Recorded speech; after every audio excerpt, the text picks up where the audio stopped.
Kamusta sa lahat at maligayang pagdating sa Tongs Animex Recap.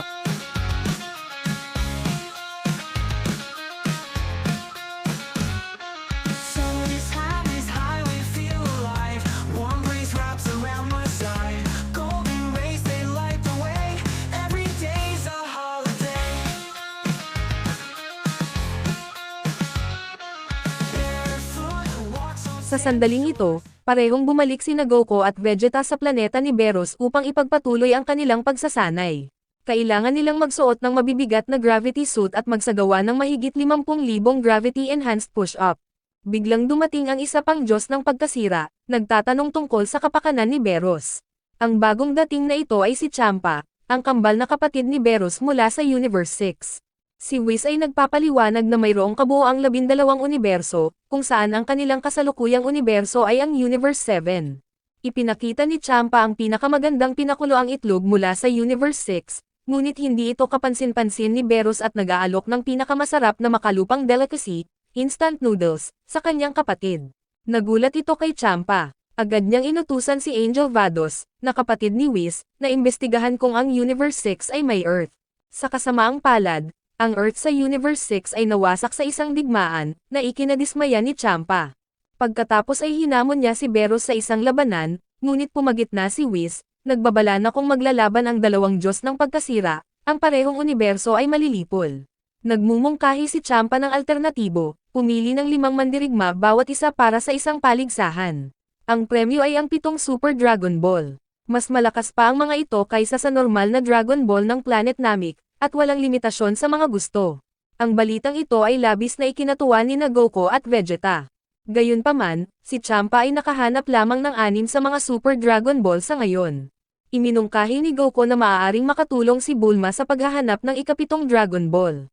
Kaya itinakda niya ang labanan na magsimula ng 1 linggo. Malaki ang kumpiyansa ni Beerus sa lakas ni Goku, habang si Champa naman ay masyadong kulang sa kanya. Hindi alam ni Champa ang napakabigat na gravity suit na suot ni Goku, na tumitimbang ng mahigit 1,000 tonelada.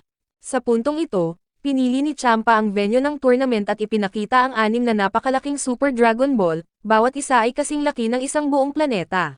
Gumagawa siya ng yugto ng pakikipaglaban mula sa pinakamatigas na materyal sa universo. Sa sandaling ito, ang lahat ay bumalik sa Earth upang magtanong sa Eternal Dragon tungkol sa lokasyon ng huling Super Dragon Ball. Nang makita si Beerus, ang Eternal Dragon ay agad na natakot. Ngunit hindi mahanap ng kanyang kapangyarihan ang Dragon Ball sa ibang mga universo. Dapat silang maghanap ng ibang paraan. Noong gabing iyon, ibinunyag ni Beerus kay Goku na ang pinakamalakas na manlalaban sa Universe 7 ay pinangalanang Monaka, na may pangalawa lang si Goku. Ito ay agad na nasa sabik kay Goku at ginagawa siyang sabik na subukang labanan siya. Gayunpaman, siya ay pinagalitan ni Beerus at sinabihan na mag-focus sa tournament sa halip. Kaya kinaumagahan, nagtakda si Goku na maghanap ng 2 pang miyembro ng koponan. Ang una niyang pinili ay si Majin Buu, at ang isa ay si Piccolo. Pagdating, nakita niya si Gohan sa pagsasanay. Sa kalaunan, sumang-ayon si Piccolo na lumahok.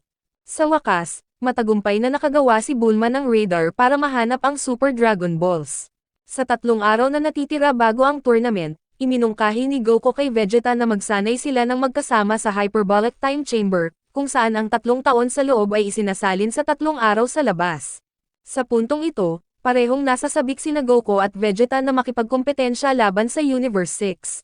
Sa wakas, dumating na ang oras. Si Whis ay nagbibigay ng spaceship para sa lahat upang maglakbay at manood ng tournament na ito. Tanging sina Goku at Vegeta ang hindi pa dumarating. Sa sandaling ito, pareho silang dumating na puno ng balbas sa kanilang mga mukha. Pinagalitan sila ni Bulma para maligo. Umalis sila at kalaunan ay kinuha si Monaka, ang pinakamalakas na manlalaban ng Universe 7. Agad na hinamon ni Goku si Monaka sa isang laban, kahit na ipinagbabawal ni Beerus na hawakan siya. Sina Vegeta at Piccolo naman ay nagdududa sa lakas ni Monaka. Sa hindi inaasahan, bigla siyang sinuntok ni Goku sa kabila ng mga tagubilin ni Beerus na wag siyang hawakan. Sa wakas, nakarating na sila sa venue ng tournament. Ang 2 Diyos ng pagkasira ay nangungutya sa isa't isa. Maging si Supreme Kai ay dumating para manood. Sa puntong ito, sinusuri din ng lahat ang kanilang mga kalaban. Napagtanto nila na may isang individual na kahawig ni Frieza, isang individual na nagmumula sa isang malakas na pag-alit na aura. Maging ang isang Saiyan ay naroroon, na nakapagtataka kay Vegeta. Sa kabila ng pagiging kambal na universo ng Universe 6 at 7, may mga makabuluhang pagkakaiba. Ang mga Saiyan mula sa Universe 6 ay namumuhay ng maayos, ngunit sila ay masyadong mahina. Sa wakas, magsisimula na ang laban, na ang arena ay napapalibutan ng isang matibay na hadlang. Ang unang kalahok na pumasok sa arena ay si Goku, na nakatakdang harapin ang parang oso na kalaban. Ginagamit ng kalaban ang kanyang katawan para madaig si Goku ng tuloy-tuloy, ngunit pinananatili ni Goku ang kanyang tradisyonal na estilo ng pakikipaglaban at hindi ito lumalabas sa simula. Ito ay humantong sa Universe 6 upang maniwala na si Goku ay isang walang ingat na manlalaban na walang labis na banta. Sinubukan ni Goku ang isang Kamehameha, ngunit ni isang hibla ng kanyang buhok ay hindi nalalagas. Napagtanto ni Goku na ang kanyang kalaban ay maaaring sumipsip ng lahat ng paraan ng pag-atake, na nagudyok sa kanya na baguhin ang mga taktika. Kung hindi gumana ang paghampas, itatapon niya. Ang diskarte na ito ay nagiging sanhi ng kanyang kalaban na itapon sa arena at matalo sa laban, na ikinagalit ni Champa, na sumusumpa sa Universe 7. Ang susunod na kalaban ni Goku ay si Frost, na may kapansin-pansing pagkakahawig kay Frieza mula sa Universe 7. Gayunpaman, mukhang napaka-friendly niya, ganap na naiiba mula sa mapanganib na Frieza. Sinabi sa kanya ni Goku na mag-transform, at inilabas ni Frost ang kanyang kapangyarihan, na sinasabing ito ang kanyang huling anyo. Ganun pa man, napakalakas din niya. Sa Universe 6, si Frost ay itinuturing na isang bayani na laging nagpoprotekta sa lahat. Sa puntong ito, naisip ni Goku na maaaring itinatago pa rin ni Frost ang kanyang tunay na lakas, kaya nag-transform siya sa isang Super Saiyan, na nakakagulat sa Universe 6 dahil ang mga Saiyan sa kanilang universo ay hindi alam ang tungkol sa mga pagbabago. Sa wakas, pinakawalan niya ang kanyang tunay na kapangyarihan, ngunit kahit na iyon, hindi ito sapat upang pantayan ang lakas ni Goku. Siya ay patuloy na pinatumba ni Goku, at nakita ang determinasyon ni Frost na manalo, lahat ay nakiramay. Sa hindi inaasahang pagkakataon, biglang nakaramdam ng pagkahilo si Goku, at natumba siya sa sahig ng arena. Nagulat ang lahat nang makitang matalo si Goku, at idineklara si Frost na panalo. Gayunpaman, lumapit pa rin siya kay Goku at inaliw siya. Nang bumalik si Goku, pinagalitan siya ni Beerus sa hindi pagseryoso sa mga bagay-bagay. Nagsimula itong mag-alala kay Beerus. Ang sumunod na laban ay ang kay Piccolo. Nagsimulang magduda sina Vegeta at Jaco kung paano natalo si Goku ng isang taong tila mahina. Sa puntong ito, nagsimulang mangalap ng enerhiya si Piccolo, naghahanda na gamitin ang kanyang espesyal na beam cannon. Kaya tuloy-tuloy niyang hinarangan si Piccolo, dahilan para masugatan siya. Pagkatapos ay ginamit ni Piccolo ang Shadow Clone Technique mula kay Naruto para makaabala sa kanya. Sa hindi inaasahan, nalampasan ito ng kalaban. Sinubukan ni Piccolo na i-immobilize siya gamit ang Rubber Arm Technique ni Luffy. Biglang, natagpuan niya ang kanyang sarili sa isang sitwasyon na katulad ni Goku, nahihilo at kalaunan ay natalo ng strike ng kalaban. Kaya naman, inangkin ni Frost ang tagumpay. Biglang pumasok si Jaco at inakusahan si Frost ng pandaraya. Ito ay lumabas na si Frost ay nagtago ng isang sandata sa kanyang kamay, na humantong sa referee upang ma-disqualify siya. Isa rin pala siyang tusong individual, walang pinagkaiba kay Frieza. Sa kabila ng pagnanais ni Champa na harapin ang kasuklam-suklam na lalaki mismo at iligtas ang mukha, si Vegeta ay tumayo at nais na labanan siya. Sinabi niya na hindi pa niya ibinubunyag ang kanyang trump card. Kaya nag-transform si Vegeta bilang isang Super Saiyan at sa isang suntok lang ay pinalabas siya ng arena. Nanalo si Vegeta, kaya pinayagan si Goku na bumalik sa laban. Gayunpaman, gusto lang ni Goku na makipag-spar kay Monaka. Tuloy-tuloy na pinipigilan siya ni Beerus, sinabing napakadelikado ni Monaka. Habang naghihintay ng karagdagang protective layer para sa arena, sinubukan ni Frost na nakawin ang cube at tumakas. Sa hindi inaasahan, nakatagpo niya si Hit, isang maalamat na assassin mula sa Universe 6. Inatake siya ni Hit nang hindi niya namamalayan, nahuli siya sa kawalan. Samantala, nagpatuloy ang laban ni Vegeta nang humarap siya sa isang robotic na kalaban na nagtataglay ng napakalaking lakas at bilis. Dahil sa loob ng kanyang katawan, ito ay ganap na magma. Ang kalaban na ito ay nagpakawala ng apoy upang talunin si Vegeta, kahit na siya ay naging isang Super Saiyan. Gayunpaman, nagsimulang makaramdam si Vegeta ng matinding init at kakulangan sa ginhawa, na nagmula sa katawan ng kanyang kalaban.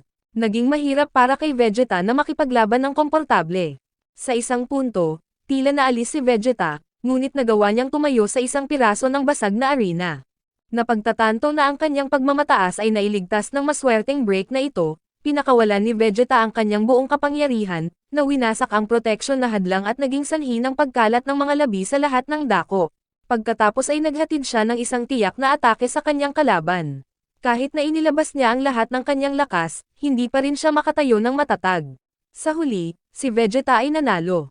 Sa sandaling ito, parehong nakatutok sina Goku at Vegeta sa isang manlalaban mula sa Universe 6. Samantala, inaayos ni Whis at Vados ang arena, kahit na pinalawak ito ng malaki. Ang sumunod na kalaban ni Vegeta ay si Cabba, isang mandirigmang Saiyan. Inaasahan ni Vegeta ang laban na ito. Pareho silang patuloy na nakikibahagi sa isang matinding pakikibaka. Biglang hiniling ni Vegeta kay Cabba na mag-transform sa isang Super Saiyan, ngunit hindi alam ni Cabba kung paano ito gagawin. Sa halip, hiniling niya kay Vegeta na turuan siya. Nadismaya nitong si Vegeta. Nakapagtataka, ang isang Saiyan na tulad niya ay naging napakahina. Walang humpay na inatake ni Vegeta si Cabba, na ginagawang iisipin siya ng lahat bilang isang kontrabida. Nagbanta si Vegeta, pagkatapos ng labanang ito, wawasakin ko ang iyong planeta, lilipulin ko ang iyong buong tribo. Nagdulot ito ng galit ni Cabba, na naging dahilan upang mailabas niya ang kanyang nakatagong kapangyarihan. Matagumpay siyang nag-transform sa isang Super Saiyan, itinulak pabalik si Vegeta at nagulat ang lahat, ito ba ang galit ng Saiyan? Gayunpaman, nanatiling kontento si Vegeta at sinabing, natuto ka na ngayon, huwag kalimutan ang pakiramdam na ito. Napagtanto ni Cabba na tinuturuan siya ni Vegeta. Sa sandaling iyon, inihayag ni Vegeta ang kanyang kasalukuyang pinakamalakas na anyo kay Cabba, na nakuha pa ang atensyon ni Hit. Sa isang suntok lang, natalo ni Vegeta si Cabba. Kaya nanalo si Vegeta. Ipinagpatuloy niya ang pagtuturo kay Cabba na ang mga Saiyan ay kailangang magkaroon ng pagmamataas, kaya nakikita rin siya ni Cabba bilang kanyang master. Sa wakas, ang pinakamalakas na manlalaban ng Universe 6 ay umakyat sa entablado, ang maalamat na assassin, si Hit. Nang maramdaman ang kanyang mabigat na kalaban, naging excited si Vegeta. Si Hit ay nagpalagay ng defensive stance ng walang anumang opening, at sa isang strike lang, pinabagsak niya si Vegeta. Hindi man lang siya pinahintulutan na makita ang pag-atake. Kahit si Goku ay hindi siya nakikita.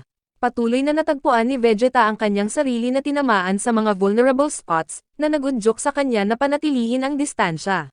Gayunpaman, napatunayang walang saysay. Patuloy na nag-iisip si Vegeta, sinusubukang hanapin ang sikreto ng kanyang kalaban. Hindi niya ito maisip, nagpasya siyang direktang maglunsad ng pag-atake. Sa hindi inaasahan, madali siyang natalo ng kalaban, iniwan ang lahat na nagulat.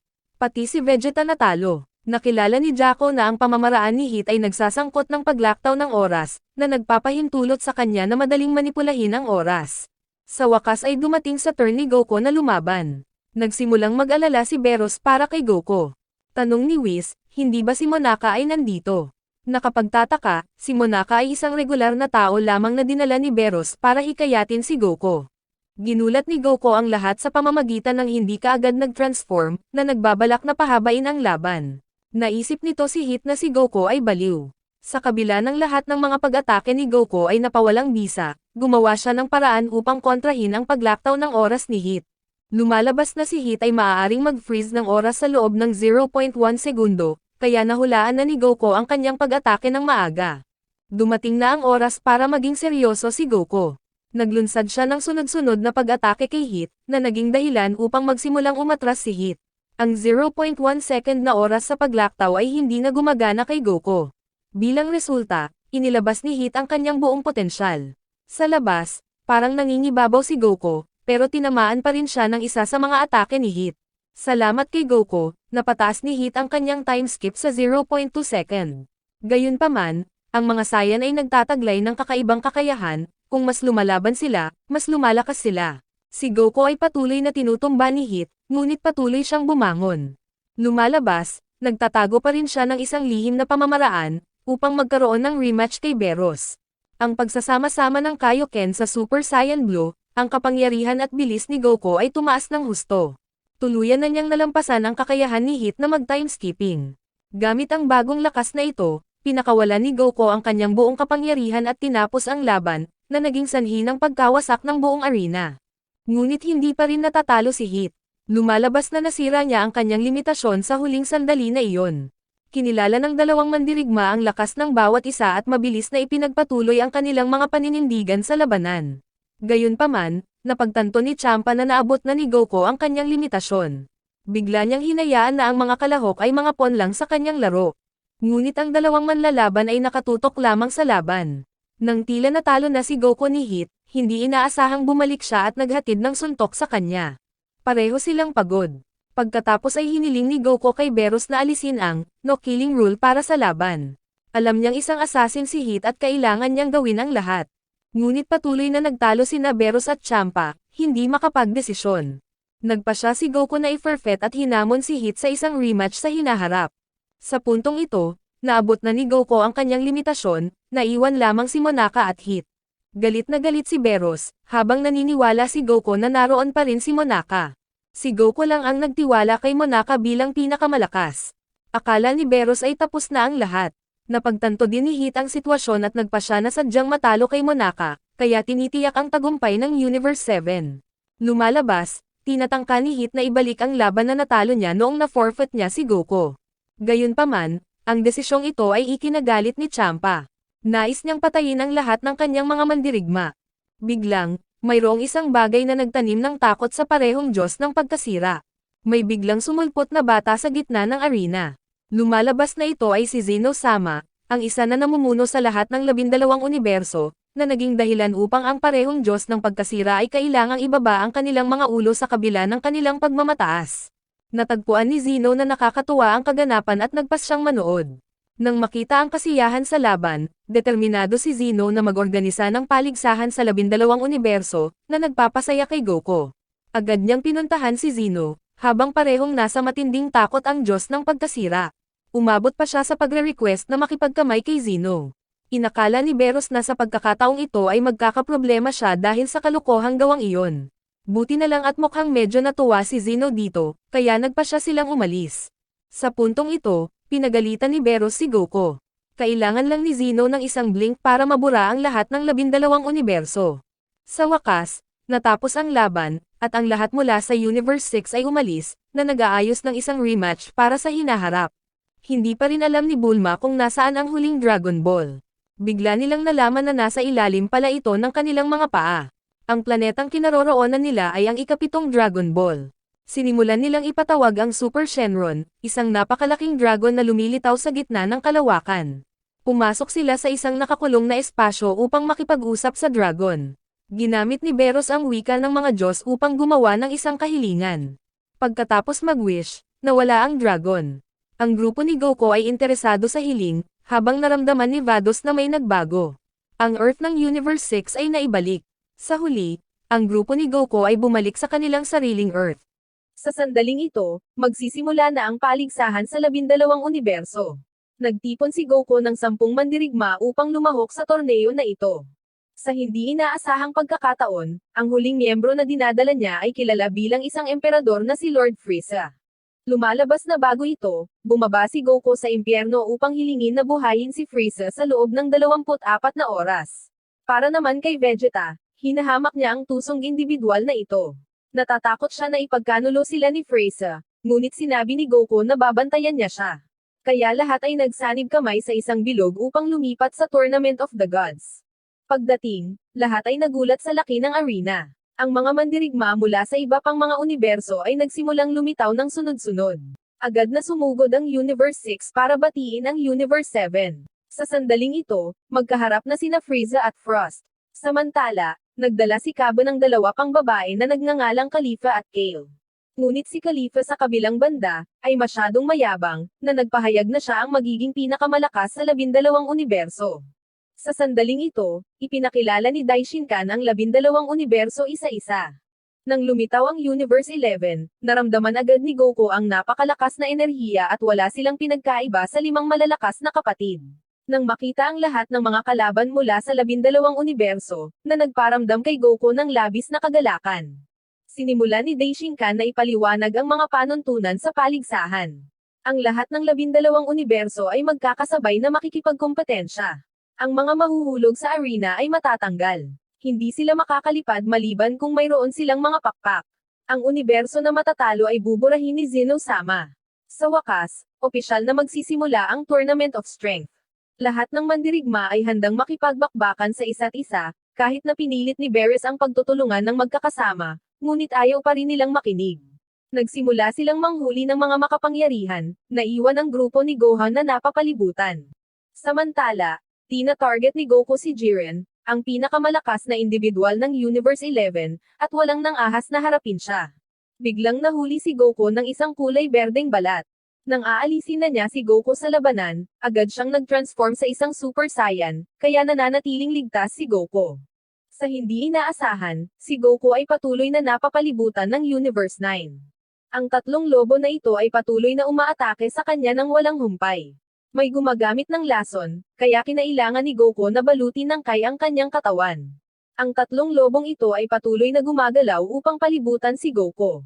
Nang makita si Goku na pinahihirapan ng mga asong ito, agad na tinulungan siya ni Vegeta. Nagpasya silang atakihin silang dalawa ng magkasama.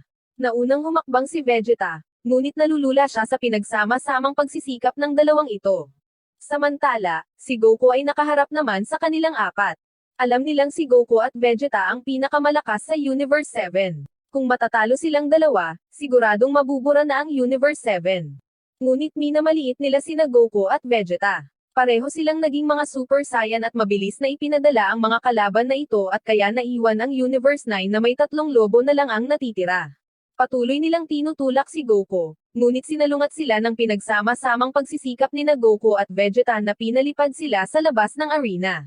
Napagtanto ng Universe 9 na ang lahat ng kanilang mga mandirigma ay natanggal na. Ayon sa mga patakaran, buburahin ni Zeno ang kanilang universo.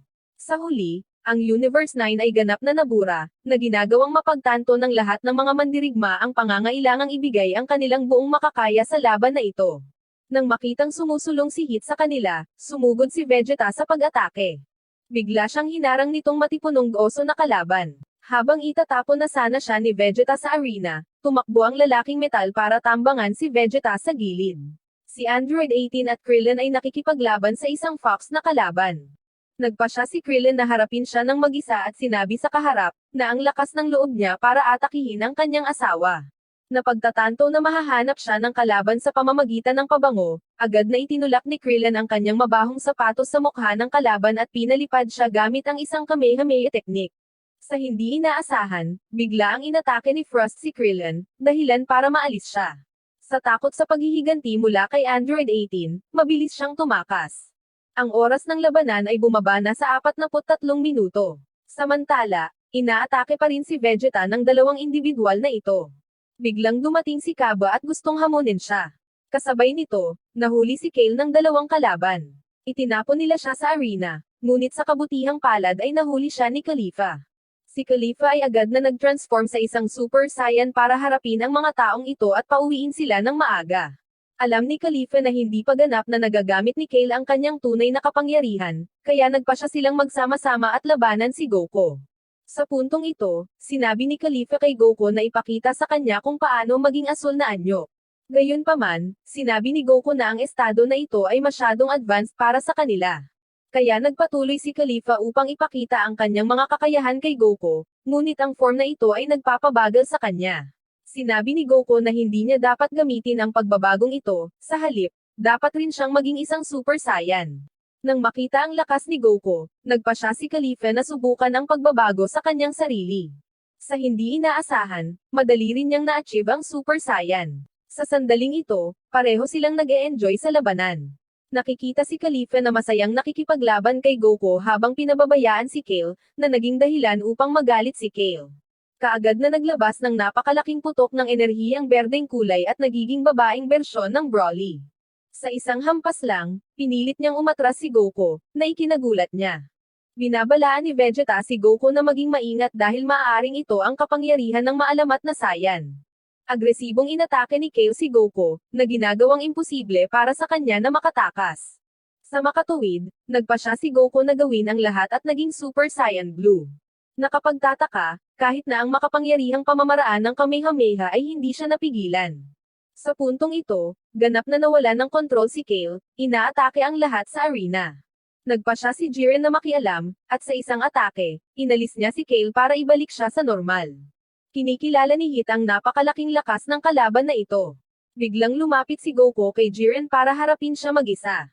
Habang naghahanda si Goku sa pag-atake, lumilitaw na namagitan si Tapo.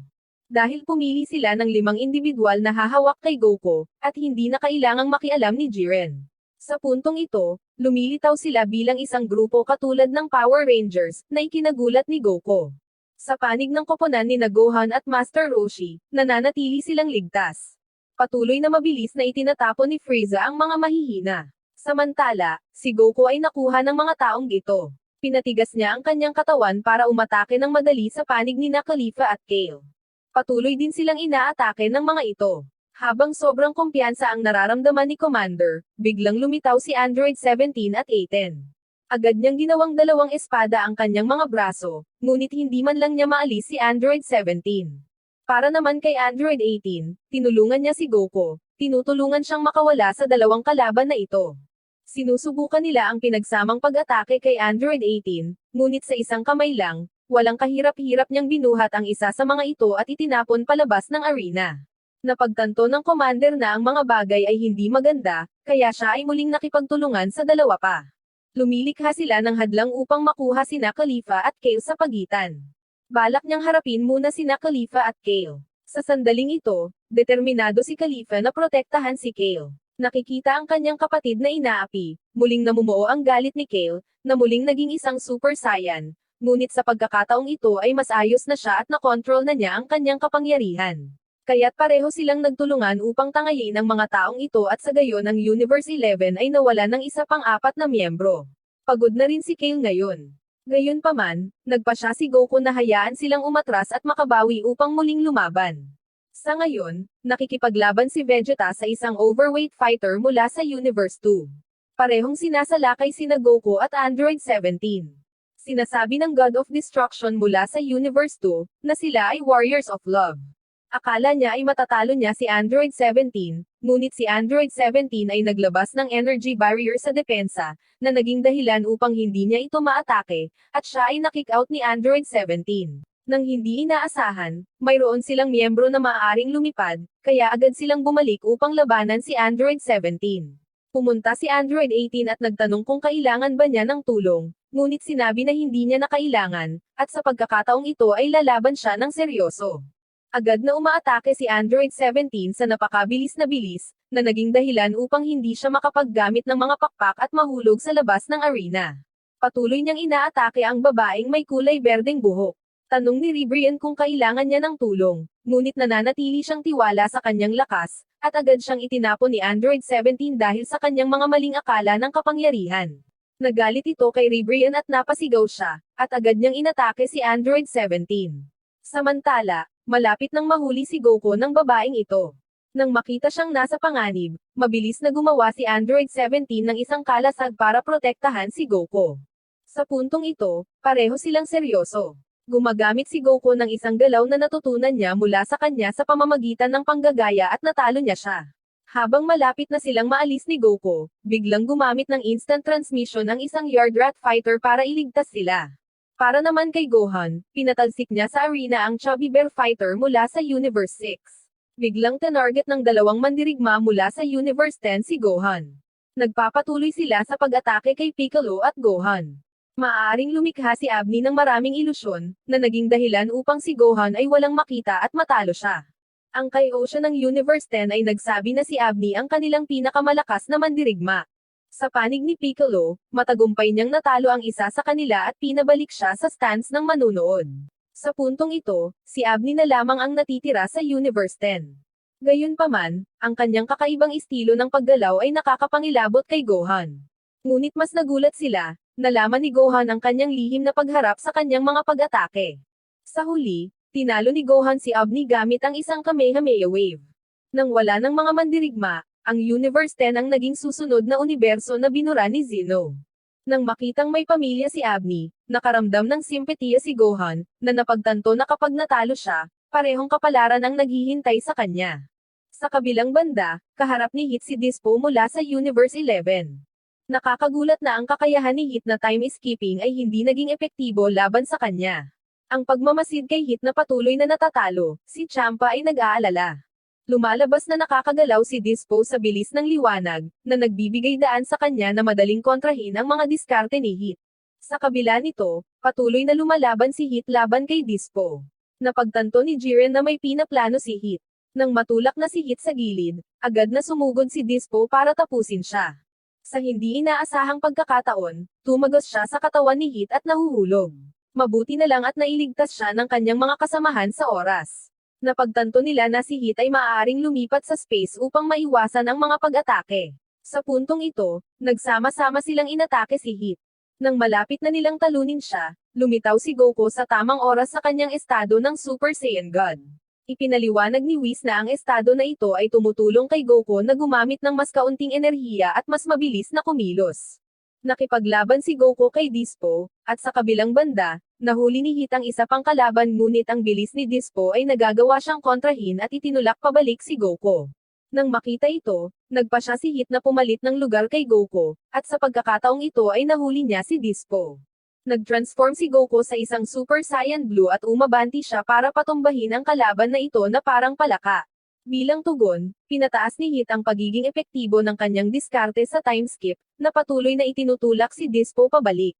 Nakita ang hindi kanais-nais na sitwasyon, ang kasamahan sa koponan ay agad na sumugod upang isakripisyo ang kanyang sarili, na nagbigay daan kay Dispo na makatakas. Sa puntong ito, ang Universe 11 ay naiwan na may 3 mandirigma lamang. Sa kabila ng kanilang pagtutulungan sa pagkakataong ito, napagtanto ni Goku at Hit na maya-maya ay darating ang kanilang sariling labanan. Ang labanan ay patuloy pa rin sa puntong ito. Sa kabila, ang Universe 7 na napapaligiran ng ibang mga universo, nagpatuloy silang lumaban ng buong tapang.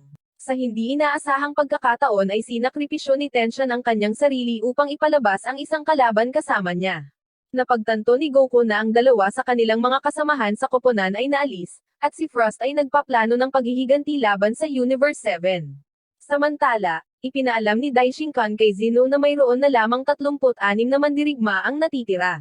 Sa kasalukuyan, ang Universe 2 ay may 6 na natitirang mandirigma, ang Universe 3 ay may 7, ang Universe 4 ay may 4, ang Universe 6 at 7 bawat isa ay may natitirang 8 mandirigma. Samantala ang Universe 11 ay may natitira na lamang 3 mandirigma. Gayunpaman, alam ng God of Destruction mula sa Universe 11, na hanggat nasa tournament pa rin sina Tapo at Jiren, hindi nila kailangang matakot sa sinuman. Biglang inagaw ng isa pang individual na may tubig na katawan si Dispo, ngunit sa pagkakataong ito ay humakbang si Jiren at sinabing hayaan na nila siyang panghawakan ito. Pagkatapos ay iniabot niya ang kanyang braso, naghahanda sa pag-atake kay Jiren. Sa hindi inaasahang pagkakataon, isang suntok lang sa hangin ay sapat na para mapaalis siya sa arena, na ibinabalik siya sa kinatatayuan ng manunood ng wala sa panahon. Para naman kay Frost, nahanap niya si Master Roshi at pinahirapan siya. Ito ang nagbunsod kay Master Roshi na ilabas ang kanyang nakatagong kapangyarihan at lumaban kay Frost. Gayunpaman, nagtagumpay din si Frost na talunin siya, ngunit si Master Roshi ay hindi inaasahang may inihanda na vial. Ginamit niya ang masamang containment wave technique para subukang isil si Frost, ngunit sa kasamaang palad ay nabigo siya. Nang haharapin na ni Frost si Master Roshi, nagpakita si Vegeta at iniligtas siya. Napagtanto ni Vegeta na may lihim na motibo si Frost. Biglang lumitaw ang isang robotic figure at inatake si Vegeta at sumali si Frost, sinamantala ang sitwasyon. Sa kabila ng pagiging mahina, ginamit muli ni Master Roshi ang masamang containment wave. Sinubukan ni Frost na kunin ang masamang containment wave, ngunit napagtanto ni Beerus na ito ay isang bitag. Ito pala ay si Frost ang nagbait kay Vegeta sa ganitong sitwasyon para masil siya. Kaya't nahuli si Vegeta at patuloy na pinahirapan ni Frost si Master Roshi. Sa kabutihang palad, nagawa niyang iligtas si Vegeta sa tamang panahon, na nagpagawa kay Vegeta sa sobrang galit. Napagtanto na hindi pabor ang sitwasyon, sinubukan ni Frost na tumakas. Samantala, dahil sa pagod, ipinasa ni Master Roshi ang laban kay Vegeta at piniling alisin ang sarili. Si Frieza naman ay pinagmamasdan ang lahat. Si Gohan ay nakikipaglaban sa isang Yardrat Warrior na maaaring agad na mag-teleport ng pag-atake. Biglang pumagitna si Frieza nang sabihin sa kanya ni Beerus na tulungan si Gohan. Gayunpaman, tumabi lang si Frieza para panoorin ang paglalaban ng dalawang mandirigma. Nang matamaan ng Yardrat Warrior si Gohan, muling sumingit si Frieza, na tinalikuran ang umaatake. Ang kanyang instant teleportation ay hindi gumana kay Frieza, dahil nasanay na siya sa mga diskarte ni Goku. Nagalit si Gohan nang makitang pinahihirapan ni Frieza ang mga kalaban bago sila inalis. Tinuya ni Frieza si Gohan, hinahamon siyang makipag-away. Sa hindi inaasahang pagkakataon, lumitaw si Frost, na inihayag na sila ni Frieza ay nagtutulungan noon pa man. Ngayon sila ay nagtutulungan upang talunin si Gohan. Napansin ni Kaioshin ang pagnanais ni Frieza na maging ultimate winner, na naglalayong angkinin ang Super Dragon Balls. Gayunpaman, nananatiling kainahinala si Frost kay Frieza, kaya hinimok niya itong kumilos muna. Sumugod si Frieza para salakayin si Gohan. Inilabas ni Gohan ang kanyang kapangyarihan at binatukan si Frieza. Nagpasya si Frieza na ibahin ang anyo sa kanyang estado na Golden Frieza, na ikinagulat ni Frost, at sa isang iglap na talo niya si Gohan. Ngayon ay ibinaling ni Frieza ang kanyang atensyon sa paggabay kay Frost kung paano mag-transform. Pagkatapos binanggit niya na nakalimutan niya ituro sa kanya ang isang bagay, na huwag magtiwala sa sinuman.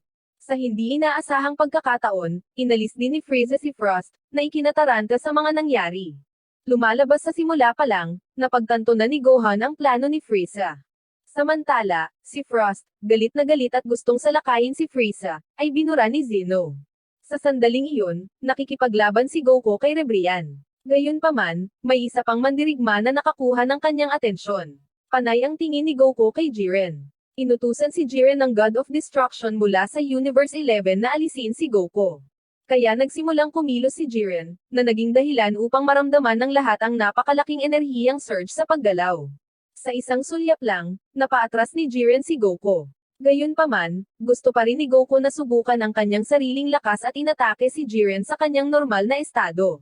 Pagkatapos noon ay ginamit ni Goku ang Super Saiyan 1 at 2, ngunit hindi man lang ito naging sanhi ng pagkagasgas ni Jiren kahit isa. Nang mag-transform si Goku sa isang Saiyan God, ito ang nagudyok kay Jiren na gumamit ng isang daliri para harangan ang pag-atake. Sa wakas, nag-transform si Goku sa Super Saiyan Blue, na naging dahilan upang simulan ni Jiren ang pag-atake laban sa kanya. Gayunpaman, hindi pa rin siya katapat ni Jiren at na-knockout sa arena. Sa pag-aakalang nanalo siya, tumalikod si Jiren, ngunit bumalik si Goku gamit ang estado ng Kyoken. Sa hindi inaasahang pagkakataon, sa isang kisap lang ng mata, pinalipad niya si Goku.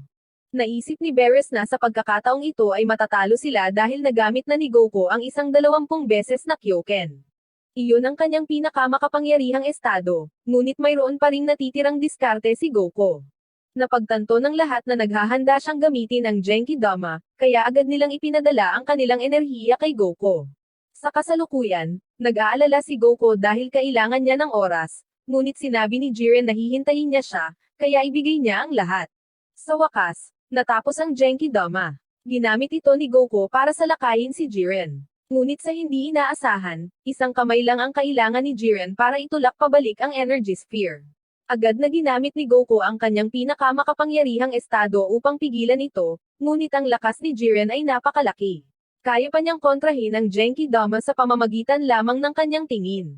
Napagtanto ni Whis na ang kapangyarihan ni Jiren ay nalampasan kahit na ang isang God of Destruction. Dahil sa pagtanggap ng enerhiya mula sa magkabilang panig, ang Genki Dama ay patuloy na lumalaki hanggang sa limitasyon nito. Sa huli, nakompress ito, na naging dahilan upang mahulog si Goku sa gitna ng globo at nag-trigger ng napakalaking pagsabog na sumira sa bahagi ng arena. Sa puntong ito, nabigla ang lahat dahil hindi na nila maramdaman ang enerhiya ni Goku. Ang pagsaksi sa kapangyarihan ni Jiren ay nagtanim ng takot sa lahat ng mga mandirigma mula sa ibang mga universo. Biglang naramdaman ang pagyanig sa arena. Nagsalita si Beerus, sinabing bumalik siya. Isang napakalaking surge ng enerhiya ang lumitaw sa gitna ng arena. Lumabas si Goku, at agad na naramdaman ng lahat ang isang makabuluhang pagbabago. Sa isang kisap lang ng mata, mabilis na sumugod si Goku patungo kay Jiren, napakabilis na kumilos na kahit sina Tapo at Disco ay hindi makatama sa kanya. Inutusan sila ni Jiren na huminto. Ipinagpatuloy ni Goku ang kanyang pag-atake kay Jiren, at sa pagkakataong ito kahit si Jiren ay kailangang makipaglaban sa kanya. Mabilis na napagtanto ni Whis na ang kapangyarihan na ipinapakita ni Goku ay maaaring iyon yun. Sinabi ni Beerus na ito ay Ultra Instinct na naging sanhi ng pagkagulat ng lahat ng mga Diyos, dahil ito ay isang kaharian na kahit na ang mga Diyos ay mahirap makaabot. Nakilala ni Whis na hindi sinasadyang na-absorb ni Goku ang energy ng Genki Dama, na naging susi sa pag-unlock ng kanyang Ultra Instinct na estado. Sa puntong ito, ang kapangyarihan ni Goku ay patuloy na tumaas ng husto, ngunit dahil hindi niya mapanatili ang estado, muli siyang natumba ni Jiren. Mabilis na pumagitna si Hit para pigilan si Jiren. Samantala, nagawang mahuli ni Frieza si Goku at parang sasadyain niyang saktan si Goku. Gayunpaman, sa hindi inaasahang pagkakataon, naglipat lamang si Frieza ng kaunting enerhiya kay Goku, na binayaran ang kanyang utang mula sa planetang Namek. Sa kabilang banda, nakaharap pa rin si Hit kay Jiren. Kahit na ang diskarte sa paglaktaw ng oras ni Hit ay walang epekto kay Jiren, kaya nagpa siya si Hit na gamitin ang kanyang assassination technique, na direktang tinamaan ang dibdib ni Jiren. Nagdulot ito ng pag-freeze ng katawan ni Jiren, na naging dahilan upang hindi siya makakilos. Gayunpaman, ang lakas ni Jiren ay ganap na tinalo ang kakayahan ni Hit na kontrolin siya. Nang maglunsad ng full force attack si Hit, walang kahirap-hirap na pinigilan ito ni Jiren at nabasag ang energy sphere. Sa isang kisap mata, pinalipad niya si Hit, bumagsak kay Kappa at inalis siya sa arena. Kahit na ang pinakamakapangyarihang mandirigma ng Universe 6 ay naalis, na naging sanhi ng pag-aalala ni Champa. Inihayag ni Daishinkan na lumipas na ang kalahati ng oras ng laban. Naramdaman na wala ng matitinding kalaban na dapat katakutan, nagsimulang magnilay-nilay si Jiren, ipinagkatiwala ang lahat kina Tapo at Dispo.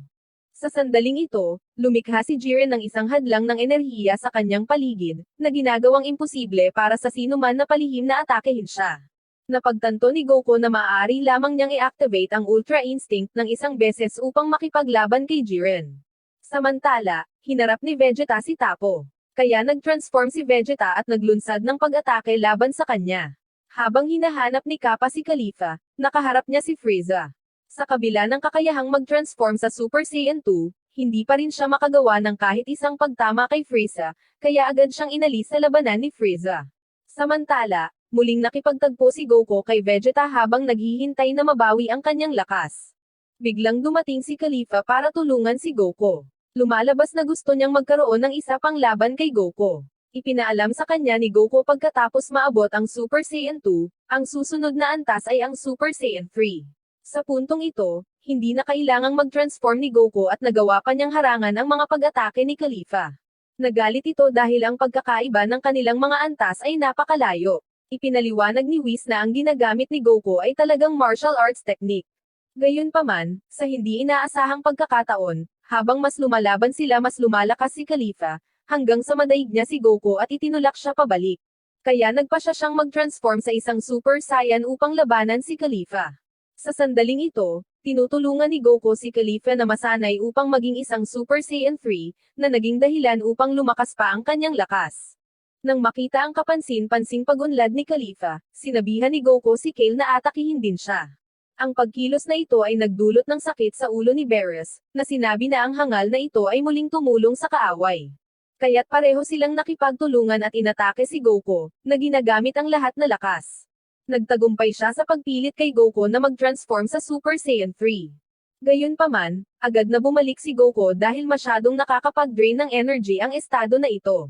Pagkatapos ay sinubukan din ni Kale na mag-power up, na nag-transform sa isang berserk state na may napakalaking enerhiya, kahit na si Jiren ay nakuha ang kanyang atensyon. Sa hindi inaasahang pagkakataon, nawalan ng kontrol si Kale at sinimulang salakayin din si Caulifla. Ngunit hinawakan ni Caulifla ang kanyang kamay at sinabi sa kanya na siya ang kanyang pinakamamahal na kapatid na babae. Nakatulong ito kay Kale na mabawi ang kontrol sa kanyang kapangyarihan, na naging sanhi ng panginginig ng kamay ni Goku. Kaya't silang dalawa ay nagsama-sama at naglunsad ng isang pag-atake kay Goku, na labis na nalulula sa kanya. Dahil sa napakalaking kapangyarihan ni Kale, natamaan niya si Goku ng sobrang lakas kaya napalipad ito patungo sa kinaroroonan ni Frieza. Naintriga kaagad si Frieza at sabik na makipag-ugnayan sa kanila. Ngunit sinabi ni Goku na ito ay ang kanyang kalaban. Nagpatuloy si Goku sa pakikipaglaban sa kanilang dalawa. Bigla siyang na-overwhelm sa kontrol ni Kale at patuloy na inaatake ni Caulifla. Sa kalaunan, si Goku ay nagbagong anyo bilang isang Super Saiyan God, kaya sa pagkakataong ito ay nakuha ni Goku ang mataas na kamay sa isang nangingibabaw na paraan at mabilis na natalo ang dalawa sa kanila. Napagod si Caulifla at sinabing oras na para gamitin ito ni Kale. Habang papaalisin na sana ni Goku ang dalawa sa arena, sa hindi inaasahang pagkakataon, may bumalik. Napagtanto ni Goku na pinagsama sila gamit ang mga hikaw na patara at naging Kefla. Bago pa pala magsimula ang laban ay binigay na ni Champa sa kanilang dalawa ang hikaw na patara. Maging si Vegeta ay nakakaramdam ng napakalaking lakas. Sa puntong ito, hindi lamang nalampasan ng bilis ni Kefla si Goku, ngunit ang kanyang kapangyarihan ay patuloy na tumaas. Nagdulot ito ng malaking kagalakan sa kanya, kasama ang kanyang bagong lakas. Pinagalitan ni Beerus si Champa dahil sa pagdaraya, ngunit pinayagan ni Zeno ang paggamit ng mga hikaw na patara. Habang si Kefla ay na-overwhelm kay Goku, pinipilit siyang mag-transform sa Super Saiyan Blue. Pagkatapos inilabas niya ang kanyang buong kapangyarihan. Pareho silang nakikibahagi sa isang napakabilis na labanan na ang kanilang enerhiya ay nagkalat sa buong arena. Sa kalaunan, ginamit ni Goku ang pamamaraan ng Kyoken at nagawang ibalik ang mga talahanayan laban kay Kefla. Gayunpaman, patuloy na lumakas si Kefla, sa huli ay naghatid ng isang malakas na suntok na nag-iwan kay Goku na walang malay. Sa sandaling ito, ganap na napagod si Goku. Nang tatapusin na ni Kefla ang laban, muling namulat si Goku sa Ultra Instinct. Ang kanyang mga mata ay naging kulay pilak at nagpakawala siya ng napakalaking pag-alon ng enerhiya. Sabi ni Champa kay Kefla, hindi pa rin nakakabisado ni Goku ang kasanayang ito at talunin siya kaagad. Kaya agad na inilabas ni Kefla ang lahat ng kanyang lakas, nagpakawala ng dalawang haligi ng enerhiya na yumanig sa buong arena. Itinoon niya ang lahat ng kanyang lakas para salakayin si Goku, ngunit nagawa niyang iwasan ang kanyang mga pag-atake gamit ang Ultra Instinct. Ang estado na ito ay nagpapahintulot kay Goku na ihiwalay ang kanyang mga aksyon mula sa kanyang mga iniisip, umaasa sa kanyang mga instincts upang maiwasan ang mga suntok ni Kefla. Bagamat dinaig ni Goku si Kefla, napagtanto niyang kulang pa rin siya sa lakas. Biglang nagising si Jiren at dumating para panoorin ang laban ni Goku. Sa puntong ito, patuloy na inaatake ni Goku si Kefla, ngunit nagawa pa rin niyang tumayo. Ipinaliwanag ni Whis na hindi pa rin mapanatili ni Goku ang Ultra Instinct ng matagal. Sinabi ni Goku na ito ang kanyang huling atake. Naglabas si Kefla ng pulang energy blast patungo kay Goku, ngunit sa hindi inaasahang pagkakataon, maaaring gumalaw si Goku at magpakawala ng isang makapangyarihang Kamehameha. Lumitaw siya sa harap ni Kefla at pinaalis siya sa ring. Sa huli, pareho silang natalo. Buti na lang at may natitira pang dalawang Namekian warrior si Champa. Gayunpaman, itinulak ni Goku ang kanyang sarili sa kanyang mga limitasyon. Muli, sinadya ni Gohan at Piccolo na sumugod sa tulong ni Goku, ngunit hinarang sila ng dalawang Namekians. Samantala, pinigilan si Vegeta ng karaniwang rider na si Superhuman. Nang makitang masyadong mahina ang Kamen Rider na ito, nagpa siya din si Vegeta na subukan, gayahin ang paggamit ng Ultra Instinct. Gayunpaman, mabilis siyang inatake ng walang awa. Dahil sa inis ay sinuntok siya ni Vegeta ng walang pag-aalinlangan. Sa sandaling ito, si Goku ay tinambangan ng mga mandirigma mula sa Universe 2. Sa kabutihang palad, si Android 17 at Android 18 ay sumugod sa kanya, pinipigilan ang dalawang kalaban at pinahintulutan si Goku na makabawi. Gayunpaman, mayroon pa ring tatlong kalaban na nagdudulot ng problema para sa kanya. Samantala, gumagana sina Android 17 at Android 18 sa perpektong koordinasyon. Nagpatuloy sila sa walang tigil na pag-atake at pagdaig sa dalawang mandirigma, at matagumpay nilang naalis ang isang tao, si Rebrian, pagkatapos maubos ang kanyang enerhiya at bumalik sa kanyang normal na anyo. Sa hindi inaasahang pagkakataon, naglagay ang babae ng bitag at nakuha si Android 18. Dahil sa lakas ng paghihikayat mula sa kanyang mga kasamahan sa koponan, muling nagbago si Rebrian at lumaki. Akala ni Android 18 ay natalo na siya, ngunit bigla niyang naalala si Krillin at ang kanilang anak na babae. Ang bagong natuklasang determinasyon na ito ay nagpakawala ng kanyang buong lakas, na nagbigay daan sa kanya na harangan ang mga pag-atake ni Rebrian. Sumali si Android 17 sa laban upang suportahan ang kanyang kapatid na babae. Sa wakas, nagtagumpay sila na talunin si Rebrian. Sa kabutihang palad, ang Universe 2 ay mayroon pa ring tatlong mandirigma na nakapalibot kay Goku. Nakapagtataka, ang mga kalaban na ito ay hindi kapanipaniwalang makapangyarihan dahil sa suporta rin ng buong sansinukob, na nagpapahintulot sa kanila na mag-evolve at kahit na magpalit ng kasarian. Si Android 17 at Android 18 ay patuloy na tumulong kay Goku. Sina Gohan at Piccolo ay nakikipaglaban pa rin sa dalawang Namekians. Lumalabas na bago magsimula ang laban, pinagsama nila ang kanilang buong tribo. Kaya hindi lang dalawang individual ang pinaglalaban ni Gohan at Piccolo, nilalabanan nila ang buong planet Namekian. Halos hindi sila nabawasan ng mga atake ni Piccolo at mabilis siyang natalo. Gayunpaman, nagawang harangin ni Gohan ang pag-atake para kay Piccolo. Pagkatapos ay nag-iisang humarap si Gohan sa kanilang dalawa. Sa panig ni Goku, kaharap niya ang tatlong kalaban na gumagamit ng kanilang ultimate technique. Nagpakawala sila ng isang madilim na globo ng enerhiya na sinusubukang i-channel ang negativity sa kanilang mga damdamin ng pag-ibig, ngunit sila ay nagkamali.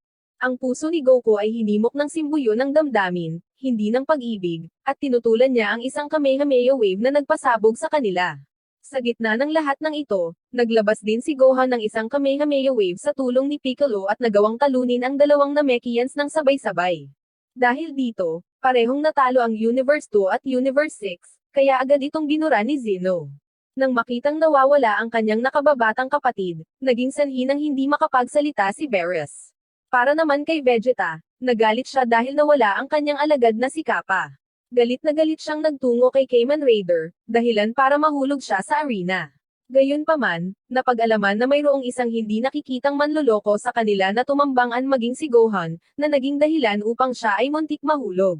Buti na lang mabilis siyang nailigtas ni Piccolo. Samantala, si Android 18 ay tinambangan din ng hindi nakikitang kalaban na ito. Nagmamadaling ilabas ni Piccolo ang kanyang lakas sa pagtatangkang kontrahin ang pag-atake, ngunit hindi natamaan ang salarin. Ito ay lumabas na ang individual ay mula sa Universe 4. Nagawa ni Piccolo na makahanap ng isang paraan upang makita ang kanyang presensya at sa huli ay inalis siya. Ngunit ang God of Destruction mula sa Universe 4 ay may isa pang nakatagong kalaban. Gumawa siya ng isang illusion barrier na bumalot sa buong arena, dahilan upang makita ni Piccolo ang mga phantom image ng mga mandirigma mula sa iba't ibang universo. Mabilis na natukoy ni Piccolo ang pinagmulan ng panlilinlang na ito at umatake, na tinalo ang kalaban. Gayunpaman, lumitaw ang isa pang hindi nakikitang kalaban, na sinaktan si Piccolo at pinatalsik siya mula sa arena. Hindi maintindihan ni Piccolo kung paano niya naramdaman ang lakas ng kalaban ngunit hindi siya makatama ng suntok. Ngayon ay si Android 17 naman. Naramdaman din ito ni Goku, ngunit hindi siya makapagtama. Biglang may naisip si Android 17, kaya sinabihan niya itong atakihin siya. Lumalabas na hindi siya invisible, ngunit isang maliit na pulgas lamang. Dahil siya ay napakaliit, hindi nila siya matamaan. Kaya't gumawa si Goku ng isang plano at tumama sa lupa na naging sanhi ng paglipad ng maliit na parang pulgas at si Android 17 ay lumikha ng isang globo upang makuha siya. Ang Final Warrior mula sa Universe 4 ay inalis, kaya ito ang kanilang pagkakataon na burahin ni Zeno. Sa puntong ito, tanging ang Universe 7, 11 at 3 ang nananatili sa tournament. Napagtanto ng grupo ni Goku na ang huling boss ay si Jiren, at ang Universe 3 ay nakikipaglaban din. Mayroon silang pangkat ng mga robot na walang humpay na umaatake sa grupo ni Goku. Itinuon nila ang kanilang pag-atake kay Goku at Vegeta, na nagudyok kay Gohan na pumasok at ipagtanggol sila. Nilalabanan ni Gohan ang lahat ng tatlong robot fighter ng mag-isa, dahil kailangan ni Goku at Vegeta na pangalagaan ang kanilang lakas para sa Universe 11. Samantala, inalis din ni Android 17 at Android 18 ang isang kalaban. Ito ay dahil pareho silang nagtataglay ng walang katapusang enerhiya. Pagkatapos ay pinakawalan ng siyentipiko ang kanyang huling pamamaraan, pinagsama ang tatlong android upang labanan si Gohan. Sa hindi inaasahan, ang kapangyarihan ng mga android ay tumaas ng malaki. Sa pagkakataong ito, sumugod sina Goku at Vegeta upang tulungan si Gohan pagkatapos na mabawi ang kanilang enerhiya, na naging Super Saiyan Blue upang kontrahin ang android. Ang kanilang layunin, gayunpaman, ay huminto ng oras at payagan si Gohan na ilabas ang kanyang mapagpasyang pag-atake. Sa kalaunan, naghatid si Gohan ng isang malakas na atake na nagpapalipad sa android. Nang akala nila ay natalo na nila ang android at ang scientist, sa kanilang pagtataka, mayroon pa rin siyang panghuling trick sa kanyang manggas. Agad siyang sumanib sa android at naging isang tunay na halimaw. Kaya pala ito ang pinakamakapangyarihang mandirigma ng Universe 3. Habang nagmamasid pa si Jiren, ang grupo ni Goku ay patuloy na inaatake ng halimaw. Kaya't hinati nila ang kanilang mga sarili, bawat isa ay umaatake sa iba't ibang sulok ng katawan ng halimaw.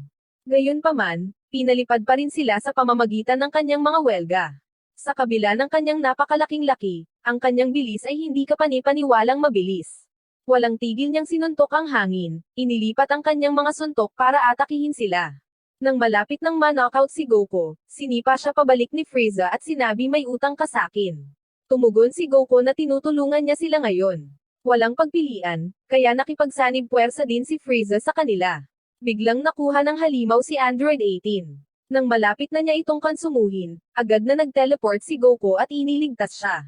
Ipinagpatuloy niya ang pag-atake kay Android 17, dahilan para mahulog siya sa arena. Gayunpaman, tumalon din si Android 18, isinakripisyo ang kanyang sarili para patuloy na lumaban si Android 17. Sa puntong ito, 5 miyembro na lang ang natira sa kanila. Biglang tumubo ng isang pares ng pakpak ang napakalaking nilalang. Nang makita siyang kumukuha ng enerhiya, ang grupo ay nakipag-away sa kanya, na naging pinakamalakas na estado at naglunsad ng mga mapagpasyang pag-atake. Gayunpaman, ang kanyang energy sphere ay patuloy na lumawak ng mabilis. Si Android 17 ay lumikha ng isang protection na hadlang at sumugod sa pamamagitan ng energy sphere, na nabasag ang core ng kanyang enerhiya sa pamamagitan ng isang suntok. Ang hakbang na ito ay nakatulong sa koponan ni Goku na makakuha ng tagumpay, kaya ang Universe 3 ay inalis. Nasa loob pala ng makinang ito ang kanilang bathala. Ngayon ang Universe 7 at Universe 11 na lang ang natitira sa tournament. Nakita ni Daishinkan na kakaunti na lang ang natitira, kaya pinakipot niya ang arena upang lumikha ng isang kapaligiran ng magiliw na pagmamahal. Sa sandaling ito, humakbang sina Goku at Jiren, nagpapalitan ng mga tingin na puno ng pagmamahal. Inilabas ni Goku ang lahat ng kanyang kapangyarihan at nagsimulang labanan si Jiren. Nakapagtataka, sumugod din si Vegeta sa kagustuhang labanan si Jiren, ngunit mabilis siyang natamaan ni Jiren. Sumali si Goku sa labanan at nagtulungan silang dalawa. Biglang naramdaman ni Vegeta ang mga galaw ni Jiren at natamaan siya, na ikinagulat ni Jiren. Napagtanto ni Whis na sinusubukan ni Vegeta na gumamit din ng Ultra Instinct, ngunit mabilis na nakabawi si Jiren at naghatid ng isang malakas na suntok kay Vegeta. Samantala, nakikipaglaban si Frieza laban kay Dispo, bagamat kayang makipagsabayan ni Frieza sa bilis ni Dispo, gayunpaman, nahawakan ni Dispo ang buntot ni Frieza at hinila siya, isinandal ang mukha sa dingding. Kasalukuyang nakikipaglaban sina Gohan at Android 17 laban kay Tapo, ngunit gaano man sila lumaban, ang kanilang mga pag-atake ay hindi nagiging sanhi ng pagbagsak ng kahit isang hibla ng balbas ni Tapo. Napagtanto ni Vegeta na si Jiren ay hindi kapani-paniwalang malakas, ngunit ito ang sandaling itinulak niya ang kanyang mga limitasyon. Sinabi niya na hindi niya man magamit ang Ultra Instinct, kaya niya siyang talunin sa sarili niyang paraan. Kasabay nito, isang malakas na atake ang kanyang inilunsad kay Jiren. Nakapagtataka, nagawang makaiwas ni Jiren at mabilis na na-counter-attack si Vegeta, dahilan upang siya ay bumagsak. Sa sandaling ito, sa wakas ay hinarap ni Goku si Jiren. Si Goku ay patuloy na lumilipat sa paghahanap ng mga bukas sa mga depensa ni Jiren. Nag-iwan siya ng maliliit na energy sphere, nag-set up ng explosive trap. Gayunpaman, walang kahirap-hirap na umiwas si Jiren sa pamamagitan ng pagtalon. Pagkatapos ay sinubukan ni Goku na gamitin ang Distracto Disc, ngunit walang kahirap-hirap na hinarang ito ni Jiren at sinugod si Goku. Tulad ng tila si Jiren ang nangunguna, iniwan ni Goku ang isa pang Distracto Disc. Ang disc na ito ay humiwa sa lupa sa ilalim ni Jiren, na naging dahilan upang mahulog siya sa arena. Ngunit agad na tumalon si Jiren sa mga labi at bumalik. Alam ni Goku na ang mga bitag na ito ay laro lamang ng bata kay Jiren. Ngayon lang nagsimulang magseryoso si Jiren. Isang normal na suntok lang ang lumikha ng shockwave na tumagos sa buong arena, na nag-iwan kay Goku na walang magawa. Ngunit kapwa siya at si Vegeta ay tumanggi na sumuko, itinulak ang kanilang sarili sa mga limitasyon. Inactivate ni Goku ang Kyoken sa 20 beses ng lakas nito, habang naalala ni Vegeta ang kanyang pangako kay Kappa. Kung manalo siya, gagamitin ni Vegeta ang Dragon Balls para buhayin siya. Kaya't binasag ni Vegeta ang kanyang mga limitasyon at nalampasan ang Super Saiyan Blue, na natamo ang anyo ng Super Saiyan Blue Evolution, kaya nagtulungan sila upang maglunsad ng pag-atake kay Jiren. Inakala ng lahat na pareho nilang matatalo si Jiren, pero hindi pa rin ito nila magawa na pabagsakin siya. Pagkatapos ay sinabi ni Jiren na kinikilala niya ang kanilang lakas. Samantala, nakikipaglaban pa rin si Frieza kay Dispo. Iniisip ni Dispo na siya ang nangunguna kay Frieza, pero sa totoo lang, pinaglalaroan lang ni Frieza si Dispo. Sinabi niya na tutulungan niya ang Universe 11 na manalo sa kondisyon na gagamitin nila ang Dragon Balls para buhayin siya pagkatapos ng laban. Gayunpaman, tinanggihan ni Dispo ang alok na ito, dahil itinuturing nila ang kanilang sarili na mga mandirigma ng hustisya at hindi kailanman makikipagtulungan sa mga kalaban. Napagtatanto na imposible ang pakikipagtulungan, pinakawalan ni Frieza ang kanyang tunay na kapangyarihan, na binago sa kanyang Golden Frieza na estado at buong lakas na naniningil kay Dispo. Sa hindi inaasahang pagkakataon, may tinatago pa rin si Dispo, mas mabilis ang kanyang lakas para itulak si Frieza palabas ng arena. Buti na lang at nakialam si Gohan at nailigtas siya sa tamang oras. Magkasama silang nagsama-sama para harapin si Dispo. Gayunpaman, ang kanyang bilis ay nanatiling napakalaki. Gumawa ng plano si Gohan para kay Frieza na paliitin ang hanay ng paggalaw, na nagpapahintulot sa kanya na umatake ng direkta. Mabisang gumana ang diskarte habang patuloy nilang pinipilit si Dispo. Ngunit kalaunan ay naabot ni Frieza ang kanyang limitasyon at naubusan ng lakas ng malapit nang makuha ni Gohan ang tagumpay. Biglang nakita ni Gohan si Dispo at inutusan si Frieza na umatake ng mabilis. Hindi nag-atubili si Frieza, naglunsad ng isang pag-atake na nag-alis ng parehong Gohan at Dispo sa isang iglap. Samantala, tinatangka pa rin ni Goku at Vegeta na pabagsakin si Jiren. Si Android 17 ay nagpatuloy sa kanyang pag-atake kay Tapo. Napagtanto ng lahat na sinusubukan niyang bumili ng oras. Dahil ang panig na may natitira pang mga mandirigma kapag naubos ang oras ay mananalo. Gayunpaman, si Tapo ay napakalakas. Itutulak na sana niya si Android 17 palabas ng arena, ngunit sa kabutihang palad ay muling lumitaw si Frieza at naglunsad ng sorpresang pag-atake sa kanya. Natuwa si Frieza sa paulit-ulit na pag-atake kay Tapo mula sa likuran. Nang akala nila ay tapos na, sa hindi inaasahang pagkakataon, nakatayo pa rin siya sa arena. Nang makita si Frieza na napakawalang hiya, nagpa siya si Tapo na ilabas ang kanyang kapangyarihan. Agad na napagtanto ni Goku na mayroong napakalawak na pinagmumulan ng enerhiya sa arena, kaya't si Tapo ay naging isang God of Destruction. Ito ay lumabas na ang God of Destruction ng Universe 11 ay pinili si Tapo bilang kanyang kahalili. Gayunpaman, si Frieza ay nanatiling delusional tungkol sa kanyang sariling kapangyarihan, na nagsasabing kahit bilang isang God of Destruction, hindi niya siya matatalo. Agad na ginamit ni Tapo ang kanyang destruction technique. Sa pag-aakalang mahaharangan niya ito, ngunit sa hindi inaasahang pagkakataon, napatunayang napakalakas ng destruction technique. Hindi lang nito natangay si Frieza, kundi naging sanhi din ng pagkahati ng arena sa kalahati. Sa sandaling ito, muli siyang hinarap ni Android 17. Gayunpaman, hindi mahawakan ng lahat ng kanyang pag-atake ang God of Destruction. Nakapalibot sa kanya ang isang stream ng enerhiya na may kakayahang mapawalang bisa ang anumang mga papasok na pag-atake. Nakapagtataka, buhay pa si Frieza at inatake si Tapo, ngunit ang lahat ng kanyang pagsisikap ay ganap na walang kabuluhan. Sa puntong ito, patuloy na inatake ni Tapo si Frieza. Pagkatapos ay ibinaling niya ang kanyang atensyon kay Android 17. Paulit-ulit na ginamit ni Tapo ang destruction technique para atakihin siya. Habang sinusubukan niyang itulak si Android 17 palabas ng arena, muling namagitan si Frieza. Nang makita ang patuloy na kalaban na ito, agad na sumugod si Tapo na harapin muna si Frieza, ngunit nakipagtulungan si Android 17 kay Frieza upang hadlangan ang mga pagtatangka ni Tapo. Sa hindi inaasahang pagkakataon, parehong naitulak si Goku at Vegeta sa gilid na ito. Nang makitang nahihirapan si Jiren, nagpa siya si Tapo na ihiwalay si Vegeta kay Jiren.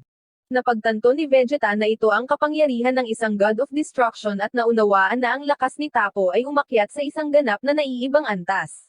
Noong nasa matinding panganib si Vegeta, naalala niya ang kanyang asawa at mga anak. Inilabas niya ang lahat ng kanyang lakas, nalampasan maging ang God of Destruction at walang humpay na inatake si Tapo. Kahit ang kapangyarihan ng God of Destruction ay hindi siya napigilan. Sa sandaling ito, gumamit si Vegeta ng self-destructive move na katulad ng ginamit niya laban kay Majin Buu. Inipon din ni Tapo ang lahat ng kanyang lakas sa isang atake, ngunit hindi pa rin ito mapigilan si Vegeta. Sa huli, natalo si Tapo. Habang nag-aalala ang lahat tungkol kay Vegeta, sa kabutihang palad ay buhay pa siya. Sa sandaling ito, si Jiren na lamang ang natitira sa Universe 11. Sinabi niya na hindi niya inaasahan na matatalo nila si Tapo, kaya ngayon ay masasaksihan nila ang kanyang tunay na kapangyarihan. Inilabas ni Jiren ang nakatagong kapangyarihan sa loob ng kanyang katawan na lumikha ng nakakatakot na pressure. Ang tatlong mandirigma ay sabay-sabay na naglunsad ng pag-atake kay Jiren, ngunit isa-isa silang pinatumba ni Jiren. Pagkatapos ay naglunsad si Android 17 ng sorpresang pag-atake kay Jiren. Bagamat hindi ito nagdulot ng malaking pinsala kay Jiren, nagawa nitong masugatan siya kahit saan. Agad nitong pinalakas ang moral ni Goku at Vegeta, kaya ang buong koponan ay patuloy na walang humpay na umatake kay Jiren. Napagtanto niya na si Android 17 ang pinakapursigido sa kanila, kaya itinoon ni Jiren ang kanyang mga pag-atake sa kanya. Sa sandaling ito, lahat ng tatlong manlalaban ay nagpakawala ng kanilang pinakamalakas na atake, na pinilit na ilabas muli ni Jiren ang kanyang nakatagong kapangyarihan, na naging dahilan upang ang lahat ay nabigla at natalo. Samantala, matyagang naghihintay si Frieza ng tamang pagkakataon para mag-aklas laban kay Jiren.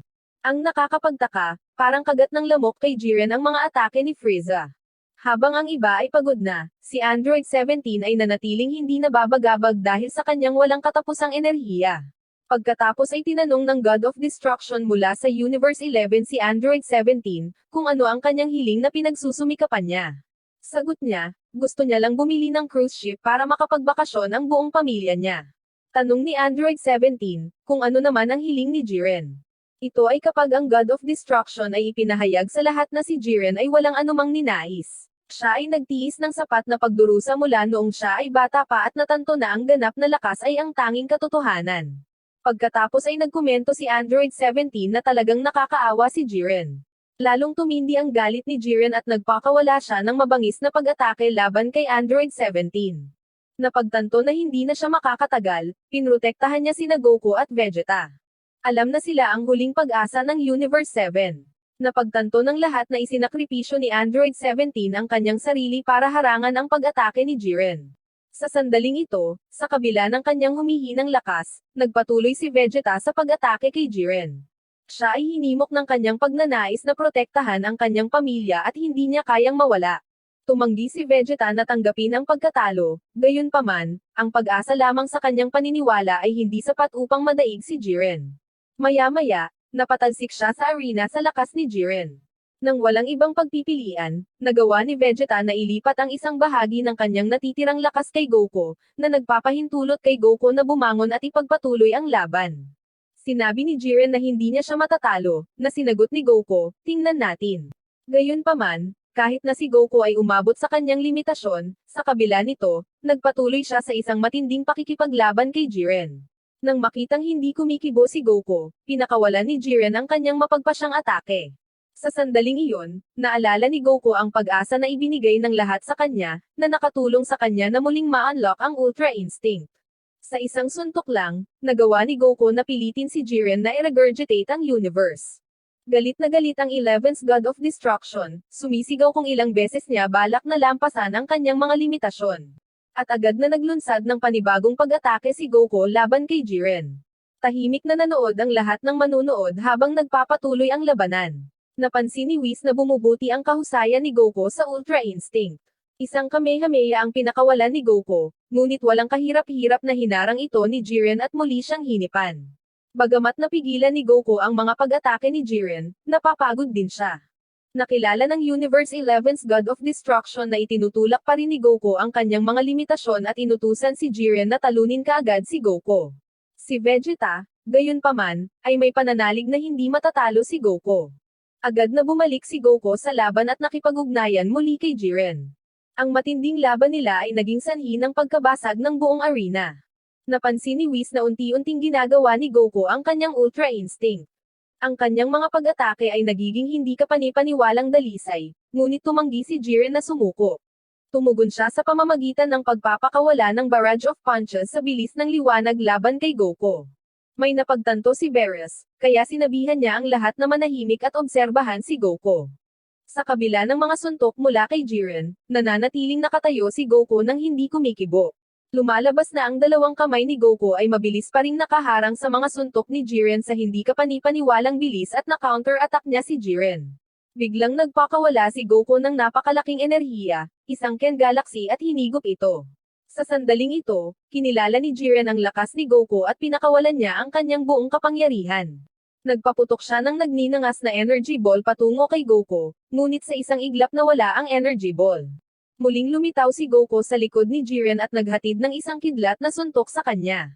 Lahat ng mga God of Destruction sa sandaling ito ay tumayo para maramdaman nila na ganap na nagising ni Goku ang Ultra Instinct. Naging silver ang buhok ni Goku at naging silver din ang mga mata niya.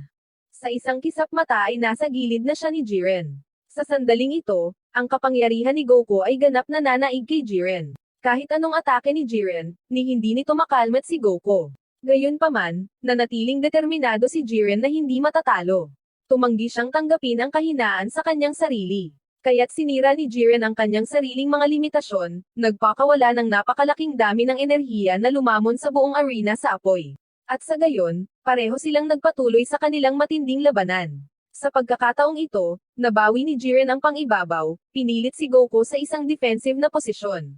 Nang tila nanalo si Jiren sa labanan laban sa kanya, ngunit agad ding bumalik si Goku. Hindi maintindihan ni Jiren kung bakit hindi sumusuko si Goku, laging tumatayo kahit gaano pa siya natamaan. Sa pagkakataong ito, mas malakas pa si Goku kaysa dati. Sa wakas, nagawa niyang iuntog si Jiren sa pader. Ngunit si Jiren ay nananatiling matatag sa kanyang paniniwala na ang lakas ay ganap, hindi nagtitiwala sa mga bond o pagkakaibigan.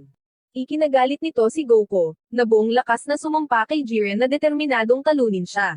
Kaya, si Jiren ay tinamaan ng isang napakalakas na Kamehameha mula kay Goku. Dahil dito, napagod si Jiren. Napagtanto ni Jiren na si Goku ay nagpaabot ng awa sa kanya, hindi direktang inalis siya. Gayunpaman, nang balak ni Goku na wakasan ang labanan, naabot na ng kanyang katawan ang limitasyon nito, dahil sa pilitan niyang tinapik ang kapangyarihan ng mga Diyos. Napagtanto ng God of Destruction na ito ay isang pagkakataon upang talunin si Goku. Kahit na ayaw manalo ni Jiren sa ganitong paraan, kailangan pa rin niyang kumilos, dahilan para mahulog si Goku sa arena. Sa kabutihang palad, nandoon pa rin si Frieza, at agad niyang nailigtas si Goku muli. Naruroon din si Android 17, na kinikilala na wala na sa fighting power si Goku, kaya nagpasya silang dalawa na mag-collaborate. Habang hinaharang ni Frieza si Jiren, sumugod si Android 17 para mahuli siya sa self-destruct. Sa hindi inaasahang pagkakataon, pumagitan si Jiren para pigilan siya, ngunit may epekto pa rin ang mga pag-ataking iyon, na nagpahirap sa lakas ni Jiren. Sa sandaling ito, naghahanda si Frieza upang tapusin ang labanan, ngunit agad na nagsalita si Tapo. Sinabi na tumayo ka Jiren, bilisan mo, naniniwala ako sa iyong lakas. Ang paghihikayat na ito ay nagpasigla kay Jiren at naghatid siya ng isang malakas na atake sa parehong Frieza at Android 17, na pinilit si Android 17 at Frieza na ibigay ang lahat ng kanilang lakas upang ipagtanggol. Sa kabutihang palad, dumating si Goku sa tamang oras upang suportahan sila. Galit na sinabi ni Jiren, ilang beses mo ba balak tumayo sa harap ko Goku? Sa sandaling ito, tanong ni Frieza, Goku, naaalala mo ba ang pangakong bubuhayin ako? Tugon naman ni Goku, basta mananalo tayo, bubuhayin kita. Kaya ipinagpatuloy ng tatlo ang kanilang teamwork, nagmamadaling pumasok para maglunsad ng tuloy-tuloy na pag-atake kay Jiren kahit na hindi na sila makapag-transform. Patuloy na isinakripisyo ni Frieza ang kanyang sarili sa pamamagitan ng pagmamadali upang kontrolin si Jiren, habang si Goku ay sumama ng buong lakas para itulak si Jiren palabas ng arena. Sa kalaunan, silang tatlo ay tinanggal. Si Android 17 lang ang natitira sa entablado. Sa puntong ito, nawala ang Universe 11. Gayunpaman, hindi maintindihan ni Jiren kung bakit nagmamalasakit pa rin sa kanya ang lahat. Lumakad si Goku at nangakong lalabanan siya muli sa hinaharap. Sa wakas, nawala silang lahat. Inutusan ni Daishinkan si Android 17 na gawin ang kanyang hiling, pagkatapos ay tinawag niya ang Super Divine Dragon. Sa hindi inaasahan, hiniling niyang buhayin ang lahat ng nabura na universe. Ngumiti si Daishinkan at pinagbigyan ng Super Shenron ang kanyang hiling, na ibalik ang lahat ng universo na nabura. Sa sandaling ito, nagsimulang maniwala si Jiren sa kapangyarihan ng pagkakaibigan at ipinahayag ang kanyang pagnanais na labanan muli si Goku.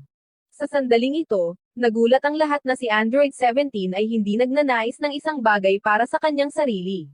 Samantala, si Frieza ay hindi mapalagay, mabilis na nilapitan ni Whis at binuhay si Frieza, na sinabing ito ay regalo mula kay Beerus. Pagkatapos ay dineklara ni Frieza na hindi siya titigil sa paggawa ng masasamang gawain, ngunit tugon ni Goku, pipigilan pa rin niya siya. Noon ay ibinunyag ni Daishinkan sa lahat na kung ang pangwakas na tagumpay ay gumawa ng isang makasariling hangarin, buburahin ni Zeno ang lahat ng universe. Maraming salamat sa panonood, sana nag-enjoy ka sa anime na ito. Mag-subscribe at pindutin ang notification bell upang updated ka lagi sa mga bagong video na mai-upload namin, at para makatutok sa higit pang Tagalog anime recap, magkita tayo sa susunod.